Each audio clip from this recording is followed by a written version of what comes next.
Good morning बच्चों। आज 10th class में जो चैप्टर चल रहा था लेसन नंबर 5 एपी, उसमें मैं आपको बताने जा रहा हूँ एपी के एन पदों का योगफल। ठीक है, तो योगफल के एक सूत्र होता है कि S N is equal to this is N upon two A plus N minus one into D. ये सूत्र होता है। तो ये सूत्र कहाँ से आ रहा है? ठीक है, तो इसके लिए हम एक काम करते हैं, डेरिवेशन करते हैं, निकाल के देखते हैं। तो ये लिखते हैं कि प्रूफ। हम मान लेते हैं कि माना एपी का यानी कि समांतर श्रेणी का पहला पद इज इक्वल टू ए और साल अंतर हमने मान लिया इज इक्वल टू डी। तो एपी क्या हो जाएगी, यानी कि जो समांतर श्रेणी को होके जाएगी, समांतर श्रेणी हो जाएगी। देखिए पहला पद ए था, फिर दूसरा पद था ए प्लस डी हो जाएगा, तीसरा पद ए प्लस टू डी हो जाएगा। और इसी क्रम में अगर चलते तो जाएंगे तो आपके पास में आखिरी पद तो होगा A plus N minus one into D, और उससे ठीक पहले वाला A plus N minus two D. ये आपके पास में इस तरीके से मैंने आखिरी और आखिरी से ठीक पहले तक के पद लिख दिए सारे। अब अगर हमने योगफल मान लेते कि माना एन पदों का योगफल, एन पदों का योगफल हम एस एन मान लेते हैं। ठीक है, तो S N is equal to हो जाएगा this is N upon two. अब एक काम करते हैं, एस एन अगर होगा तो S N is equal to जो है ये सबको जोड़ दीजिए आप, ए प्लस डी और ए प्लस टू डी।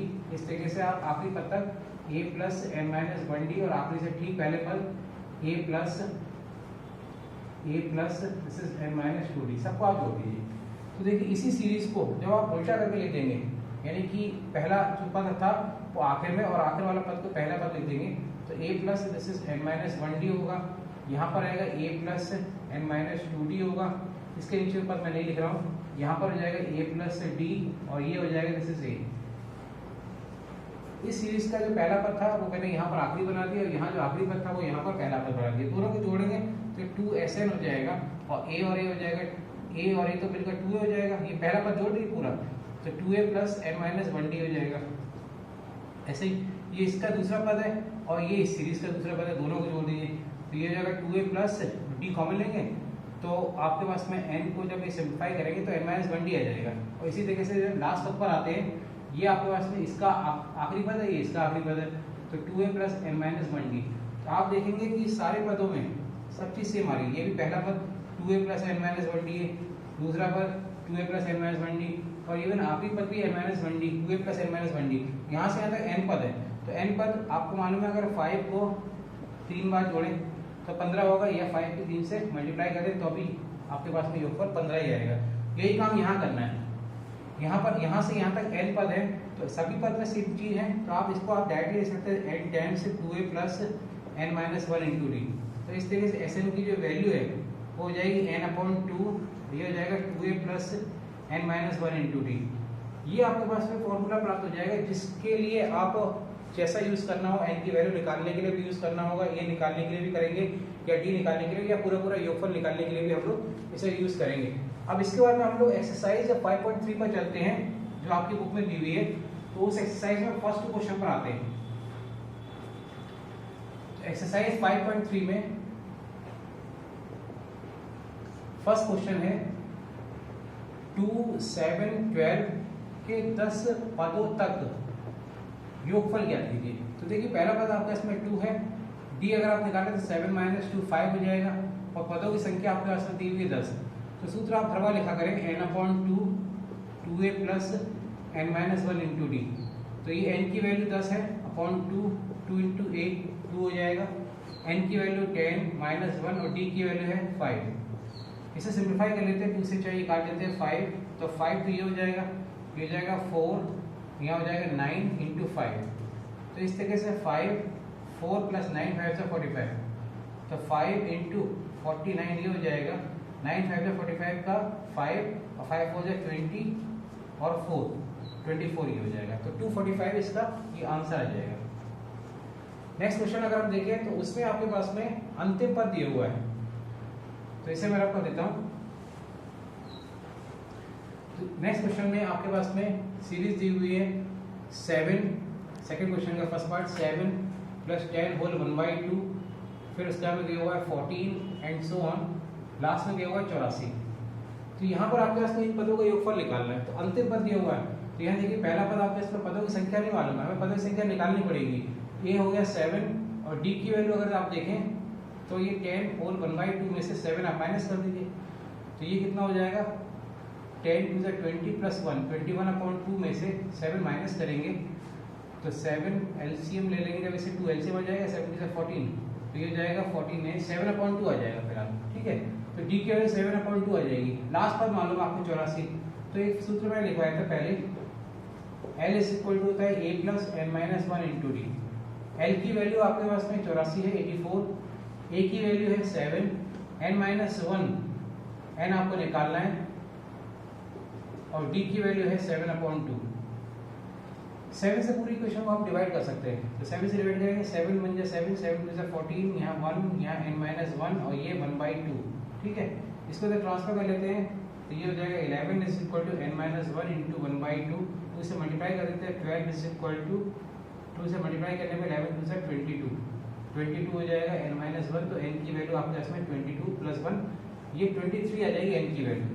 अब आपके पास में आपको इन पदों का योगफल निकालना था, तो आपको मैं एक चीज और बता रहा हूँ, जो सूत्र मैंने आपको बताया था Sn is equal to n/2 2a plus n minus 1 into D.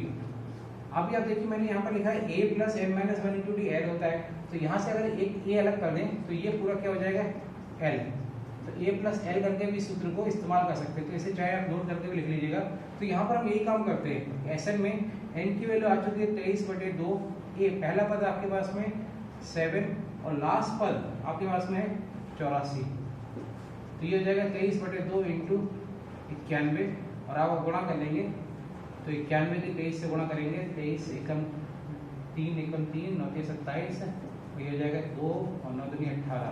इस तरीके से 3 9 0 2093/2, जिसको आप लिख सकते हैं 2 1 जा 2 0 2 4 6 जा होल 1/2, ये इसका आंसर आप दे सकते हैं, ठीक है। तो ये था क्वेश्चन नंबर 2 का फर्स्ट पार्ट।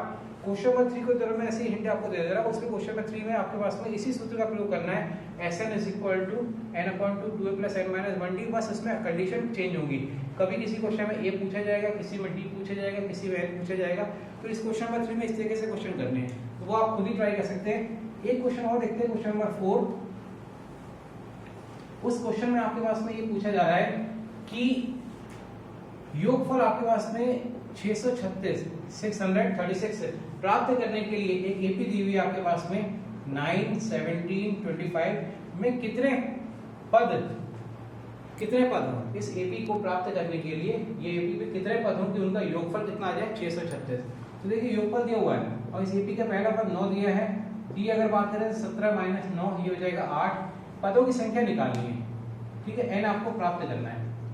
तो सूत्र लगाते हैं, Sn इज इक्वल टू होता है n/2 2a plus n minus 1 into D, तो Sn का मतलब हो जाएगा 636 है ये, n की वैल्यू आपको ज्ञात करनी है, 2 इंटू a की वैल्यू आपके पास में 9 n माइनस 1 और d की वैल्यू आपके पास में 8, तो ये 636 है। अगर आप देखें तो 2 इसमें भी 2 इसमें 2 कॉमन ले सकते हैं, तो यहाँ रह जाएगा 9, यहाँ रह जाएगा 4, तो 2 से 2 काट देंगे, 636 इज इक्वल टू n, तो ये हो जाएगा 4n मल्टीप्लाई कर लेते हैं, माइनस का 4 आएगा प्लस का 9 है तो 5 रह जाएगा, और अगर 9 को इसको हम अंदर मल्टीप्लाई कर दें n को, तो ये हो जाएगा 4n स्क्वायर प्लस 5n, एक तरफ ट्रांसफर कर दें तो 4n square plus 5n minus 636 is equal to 0। अब देखिए 636 की 4 से गुणा करेंगे, जो भी आएगा उसको इस प्रकार हम ब्रेक करेंगे, तोड़ेंगे कि उन संख्याओं का अंतर कितना आना चाहिए 5। तो आपको मैं ऐसे बता देता हूँ 6, ये जो है 53 में से 48 का जो अंतर आता है वो 5 आता है, गुणा करके जो मैं आपको बता रहा वही आ जाएगा, तो 636 इज इक्वल टू 0। अब 4n स्क्वायर, अब इसको आप सॉल्व करते हैं तो ये हो जाएगा 53n minus 48n minus 636 is equal to 0। इसमें अगर आप देखें तो n कॉमन ले सकते हैं, 4n प्लस 53, और यहाँ से अगर आप कॉमन लेंगे तो आप 12 कॉमन ले सकते हैं, 4n plus 53 is equal to 0। तो 4n प्लस 53 यहाँ पर आपका पूरे में कॉमन आ जाएगा, n minus 12 is equal to 0। तो n ये वैल्यू आपके साथ नेगेटिव आएगी, जब आप 4n ये रखेंगे 0, ये लिख लिया गई है, जब 4n plus 53 is equal to 0, तो n की वैल्यू हो जाएगी माइनस का 53/4। ये छोड़ना पड़ेगा हमें, क्योंकि कोई भी पदों की संख्या ना तो भिन्न के रूप में हो सकती है ना ही नेगेटिव हो सकती है। तो आपके पास में जब आप n minus 12 is equal to 0 रखेंगे तो n की वैल्यू 12, यही आपके पास में आंसर हो जाएगा कि इस AP के, अगर आप इस AP के 12 पदों को लें तो उनका योगफल 636 हो जाएगा। तो यहाँ पे हमने क्वेश्चन डिस्कस करेंगे, ये क्वेश्चन नंबर 4 तक मैंने आपको बता दिए। आगे के क्वेश्चंस के लिए एक लेक्चर और मैं लूंगा, उसमें आपको आगे क्वेश्चन समझाऊंगा। तो आज के लिए इतने रहते थे, थैंक यू।